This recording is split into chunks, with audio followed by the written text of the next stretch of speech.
Պարոն Պողոսյան, խնդրում եմ կառավարության տեսակետը։ Շնորհակալություն տնտեսական հարցերի հանձնաժողովի հարգելի պատգամավորներ, հարգելի ներկաներ, նախ խնդրում եմ թույլ տալ մի փոքր պատմական ակնարկ կատարել այս թեմայի շուրջ։ Գիտեք, որ այս փոփոխությունը, որը նախաձեռնվել է 2020 թվականի եւ կիրառության մեջ է դրվել 2021 թվականի հունվարի 1-ից, հիմնված էր այն հայեցակարգային ուղղության վրա, ըստ որի գույքային հարկերով հարկման բազան, որը նախկինում կադաստրային արժեքներ, ակնհայտ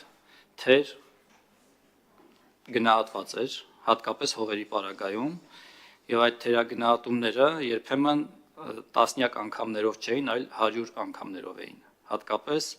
մարզերում որոշակի կատեգորիաների դասվող հողամասերի պարագայում։ Եվ հաշվի առնելով այն, որ գույքահարկը անգամ սահմանման իր փիլիսոփայության մակարդակում ունեցվածքի հարկ է, բնականաբար առողջ տրամաբանությունը հուշում է, որ այդ ունեցվածքը պետք է փորձել որևէ բանաձևով, որևէ մեթոդով հաշվարկել իր շուկայական արժեքով չափել եւ հարկը նշանակել այդ արժեքի նկատմամբ եւ հետեւաբար այս վարժությունն է արվել ըստ էության։ Առաջ ընկնելով ասեմ, որ ֆինանսների նախարարությունը այս փոփոխության նախաձեռնման փուլում 1 տարի եւ մի փոքր ավել ժամանակահատված կադաստրի կոմիտեի հետ 1 առ 1 ուսումնասիրել է թվով 1.300.000 գույքային միավոր։ Սա ես կարող եմ պատասխանատու ձևով ասել, որ մեր պետության օրենսդրական փոփոխություններին նախորդող փուլերում վերլուծական աշխատանքի ծավալի եւ որակի առումով հաջողված ամենից հաջողված դեպքերից է, երբ որ օրենսդրական փոփոխությանը նախորդել է մեծածավալ եւ որակյալ վերլուծական աշխատանք։ Այդ թվում 430.000 անհատական բնակելի տուն եւ շուրջ 428.000 բազմաբնակարան բնակելի շենքում գտնվող բնակարան։ Եվ բնականաբար ունեցել ենք դրույքաչափերի եւ սանդղակների տարբեր համակցություններ, բայց ազգային ժողովին առաջարկվել է այնպիսի համակցություն, որը արդարության հարկային բեռի հավասարաչափ բաշխման տեսակետից կլինի ամենից հիմնավորը եւ միաժամանակ բարձրաժեք գույքային միավորների պարագայում կառաջացնի ընդգծված պրոգրեսիվություն, որովհետև այս փոփոխության հայտարարված նպատակներից մեկն էլ տեսանելի հարստության կամ ունեցվածքի պրոգրեսիվ հարկումներ։ Եվ կրկին առաջ ընկնելով ես կարող եմ ասել, որ մեր դիտարկումները ցույց են տալիս, որ նախանշված նպատակներին մենք հասնում ենք եւ քաղաքականության թիրախները այս փոփոխությամբ իրացվում են։ Հիմա ավելի առարկայական առանձին դրվագների մասին։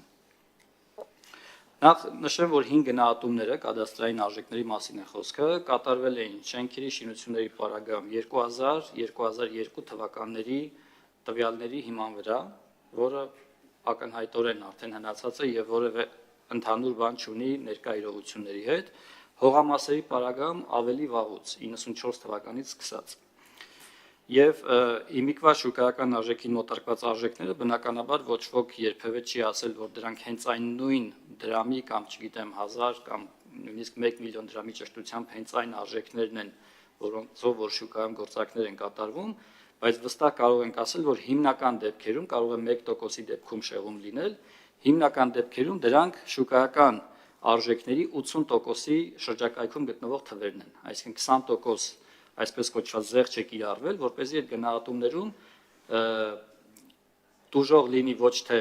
սեփականատերը, այլ համայնքը։ Իհարկե, կրկին կարող է լինել առանձին դեպքեր, երբ որ սեփականատերը համաձայն չլինի իր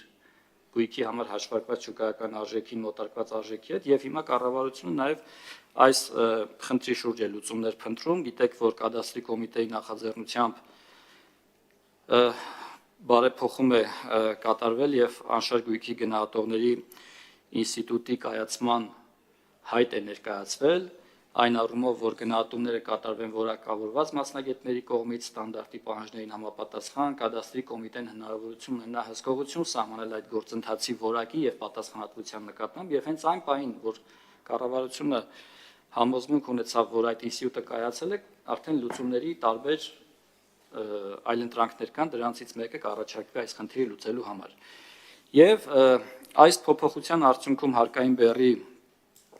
աճը սահուն ապահովելու համար, ինչպես գիտեք, 6 տարի ժամանակահատված է նկարագրվել օրենքում, որպեսզի բեռի բարձրացումը լինի աստիճանական։ Հիմա ինչ վերաբերում է պարոն Ավետիսյանի ներկայացրած որոշ դիտարկումների, այո, չհարկվող շեմը վերացել է։ Չհարկվող շեմը նախկինում վստահ եմ հիշում եք 3 միլիոն դրամ էր։ Հիմա եթե 3 միլիոն դրամի համար ենթադրենք չէր վերացել չհարկվող շեմը, պարոն Ավետիսյան, 3 միլիոն դրամի համար եթե ներկա դրույքաչափերով մենք հարկը հաշվարկենք, գիտեք դա ինչքան կկազմի տարեկան։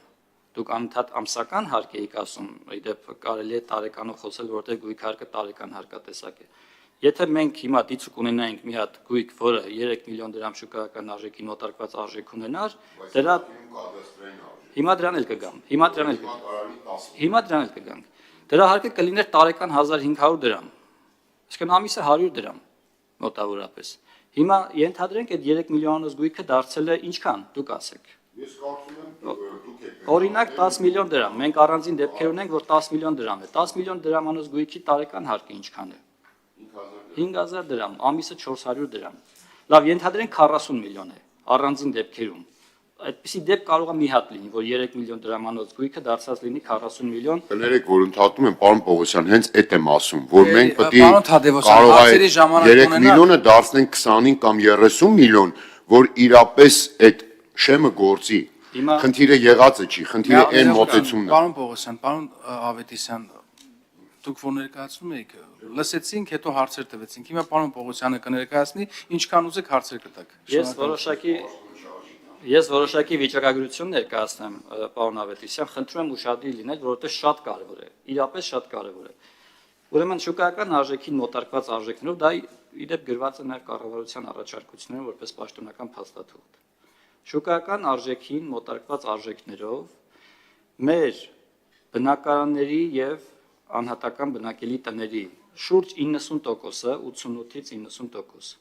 ունի համապատասխանաբար մինչև 23 եւ մինչև 25 միլիոն դրամ հարկման բազա։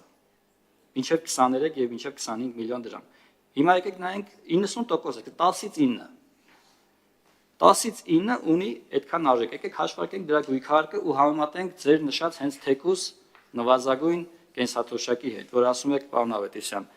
դրանք մոտավորապես հավասարվել են ու ստացվում է, որ մարդը իր ստացած կենսաթոշակով մենակ պետք է գույքարկ վճարի ու վերջ։ 20-25000 դրամ է տարեկան հարկը։ Ես ասում եմ հետեւյալը, որ կրկին մեր անհատական բնակելի տների եւ բնակարանների, այսինքն 860,000 գույքային միավորի 88%-ը ունի մինչև 25 միլիոն դրամ շուկայական արժեքին մոտարկված արժեք։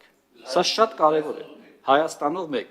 Սա չափազանց կարևոր է, այսինքն 10-ից 9 ունի մինչև 25 միլիոն դրամ շուկայական արժեք։ Եկեք վերցնենք առավելագույնը ու 25 միլիոն դրամի հարկը հաշվարկենք տարեկան։ 860,000-ի 88%-ը դա գրված է կառավարության պաշտոնական առաջարկություններում։ Հաջորդը ավականու արտոնությունը ես օրինակ չէի թերագնահատի, որովհետև համայնքներ կան, որ հաջողությամբ եւ ամբողջ սավալով այս արտոնությունը կիրառում են եւ դա շատ նորմալ է, որովհետև հիմա կառավարությունը իրացնում է համայնքների ֆինանսական կայունության ամրապնդման, ֆիսկալ ապակենտրոնացման քաղաքականություն եւ ըստ այդմ համայնքներին, իդեպ արդեն խոշորացված համայնքներին, որոնց նաեւ լուրջ գործառույթներ են պատվիրակված, լուրջ պարտականություններ են դրված նրանց վրա եւ հետեւաբար պետք է համայնքները նաեւ ունենան ֆինանսական որոշակի երաշխիքներ։ Եվ այդ ֆինանսական երաշխիքները տրամադրելու համար է նաեւ այս ռեֆորմը։ Եվ հետեւաբար համայնքի ավակային ավելի լավ գիտի եւ իր համայնքում ապրողի սոցիալական վիճակը, խնդիրները, վճարունակությունը եւ ի վերջո իր ռեսուրսն է դա եւ հետեւաբար ճիշտ է որ ինքը որոշում կայացնի հրաժարվել այդ ռեսուրսից թե հավաքագրել այդ ռեսուրսը բերել օրինակ այդ նույն սոցիալապես անապահով ընտանիքի անհատական բնակելի տան դիմացը ասֆալտապատում անել կամ ջրագիծ անցկացնել կամ չգիտեմ մի նմանատիպ խնդիր լուծել։ Սա ընտրության հարց է, որը տրված է համայնքների եւ իր բնակիչներին։ Պարոն Ավետիսյան, դուք նաեւ տեսակետներ հայտնեցիք, որոնց հետ որևէ կերպ չեմ կարող համաձայնել։ Օրինակ ասում եք նախորդն ավելի պրոգրեսիվ էր։ Այդ ինչպես։ Մաթեմատիկորեն անգամ չի կարող լինել։ Ցանկացած օրինակով ես պատրաստ եմ հենց հիմա կամ նիստից հետո եկեք հաշվարկենք։ Հենց միայն այն, որ նախկինում առավելագույն դրույքաչափը 1% էր, ել չեմ ասում, որ կադաստրային արժեքը տասնյակ երբեմն 100 անգամ թերագնահատված էր։ Հիմա բացի այդ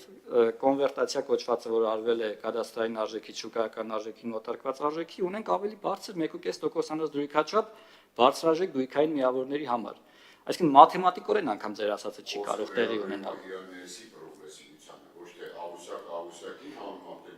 Ներսի պրոգրեսիվությունը, պարոն Ավետիսյան, ներսի պրոգրեսիվությունը մանրամասնորեն է հաշվարկված։ Ես պատրաստ եմ անգամ մեր 2020 թվականի վերլուծությունները ամբողջ ծավալով տալ ձեզ, իհարկե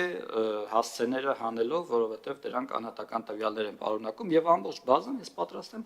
տրամադրել, դուք ինքներդ արեք այդ վարժությունը եւ մենք նայել ենք հետեւյալ տրամաբանության, որ բաշխումը լինի մաքսիմալ արդար ու տրամաբանական ու չունենանք ձևախեղումներ։ Ինչ վերաբերում է ձեր այն առաջարկությանը, որ 200 միլիոնից ավելի դեպքում ունենանք լրացուցիչ տողեր եւ պրոգրեսիվացում ընդգծենք, իդեպ դա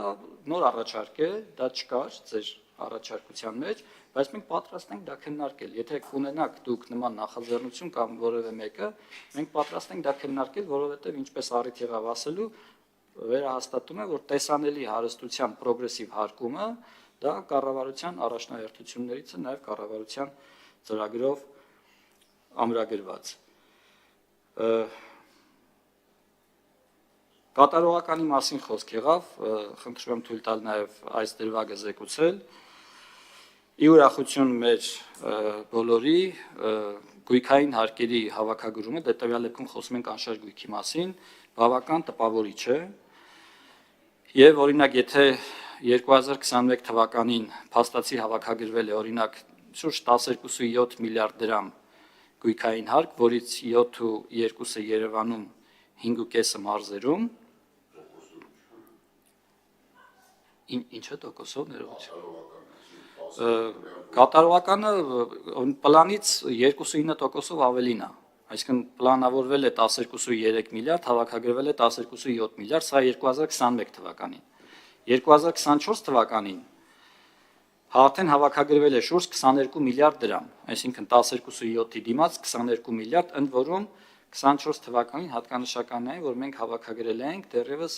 հիմնականում 50%-անոց հարկը, որովհետև ինչպես է աշխատում, յուրաքանչյուր տարվա համար վճարվում է մինչև հաշվետու տարվա դեկտեմբերի 1-ը, մենք ունենում ենք նաև ուշացումներ եւ հետեւաբար այս վարկածով եթե առաջնորդվենք, նախորդ տարվա հարկն է նաև հավաքագրվել 24 թվականին եւ այս տրամաբանությամբ մենք 50%-անոց հարկն ենք հավաքագրել, այսինքն այլ հավասար պայմաններում երկու անգամ ավելի շատ հարկ է հավաքագրվելու, երբ որ այս ժամանակացույցը ամբողջությամբ կիրացվի, այսինքն 2026 եւ հետագա թվականներին։ Ընդ որում 13.5-ը Երևանում, մոտ 8.4-ը մարզերում։ Կրկին պլանավորված ցուցանիշը գերակատարվել է շուրջ 4-5%-ով։ Եվ ամփոփելով այս ամենը, իհարկե մանրամասներ կարելի է երկար ներկայացնել, բայց չեմ ուզում ձեր ժամանակը տանել, բայց մի դրվագի վրա այդուհանդերձ կցանկանայի կենտրոնանալ այն իմաստով, որ եւ բարեփոխման սկզբնական փուլում եւ ընթացքում մենք մշտապես մոնիտորինգի տակ ենք վերցրել, թե գույքային հարկերի պոտենցիալը ինչպես է իրացվում մեր երկրում։ Ուրեմն մինչև բարեփոխումը, իդեպ այս թվերը նույնպես արտացոլված են կառավարության առաջարկություններում, վստահ կարող ենք ասել, որ գույքային հարկերի ներուժը իսպար չօգտագործված է եղել, որովհետև Հայաստանի Հանրապետությունը օրինակ անշարժ գույքի հարկ համախառն ներքին արդյունք հարաբերակցությունը կազմել է 0.2%, եւ մենք համեմատության ենք վերցրել եւ տարածաշրջանային եւ Եվրասիական տնտեսական միության եւ զարգացած աշխարհի երկրների։ Մեզանից ցածր ցուցանիշ աշխարհում 1-2 երկիր են գտել՝ Մոլդովան եւ Ինդոնեզիան։ Մնացած երկրների մասին եթե խոսել լինեմ, օրինակ Հարևան Վրաստանում այդ ցուցանիշը եղել է 1.1, 5.5 անգամ բարձր, 0.2 Հայաստանում, 1.1 Վրաստանում, Ռուսաստանում 1.2։ Եթե զարգացած աշխարհի մասին խոսենք, Միացյալ Նահանգներում 2.7, Միացյալ Թագավորությունում 1.4, Ճապոնիայում 1.9, Իտալիայում 2։ Նույն վիճակն է, երբ որ նայում ենք գույքային հարկերի կշիռը ընդհանուր հարկային եկամուտների կառուցվածքում։ Հայաստանում 0.74, մեզանից ցածր միակ երկիրը, որ գտել են, եղել է Մոլդովան 0.49, մնացյալ աշխարհը մեզանից։ Այսինքն մենք գույքային հարկերի պոտենցիալը չենք օգտագործել, համայնքներին չենք ասել, այս ռեսուրսը ձեր ռեսուրսն է, սեփականատերերից արդարացիորեն հավաքեք ու ծախսեք, բյուջետավորեք ըստ առաջնահերթությունների, ծախսեք համայնքային խնդիրները լուծելու նպատակով։ Հիմա այս խնդիրն ենք մենք լուծում։ Ես թերևս այստեղ կանգ առնեմ, բայց պատրաստ եմ բոլոր հարցերին պատասխանել առանց բացառության։ Շնորհակալություն։ Շնորհակալություն հարցեր կան, պարոն Ավետիսյան, խնդրեմ։